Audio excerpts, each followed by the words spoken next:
Bees go through lots of different stages in their lifetime. Their lifetime of 6 weeks, by the way. You know, the egg's laid, and a few days later she hatches. Most of the bees are girls, by the way, in the hive. All the worker bees are girls, or the maidens.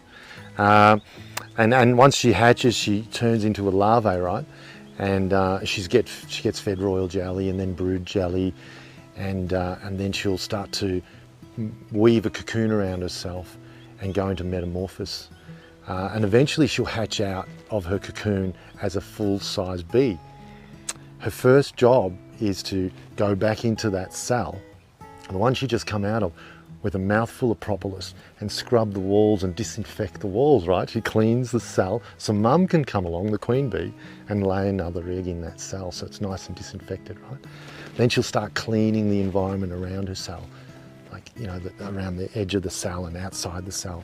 And over a couple of days, she starts to develop glands in her head, in the back of her neck, the back of her head, that produce a milk-like substance which is called royal jelly.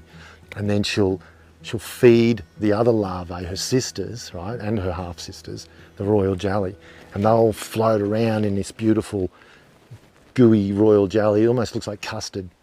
And they'll feed off that. And then her next job is to clean it further afield, and over a few days she starts to develop wax glands in her abdomen. 8 wax glands, and she starts to sweat out all this wax, these tiny little wax platelets. They look like dandruff, right? A little bit bigger. And then her sisters will grab those platelets, chew them up, and start to form and make that beautiful wax honeycomb that we see in a hive, right?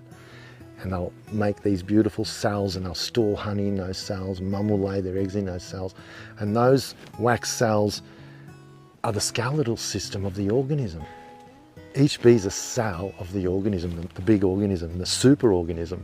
Anyway, so they'll become builder bees, and they build and build and build all these beautiful structures.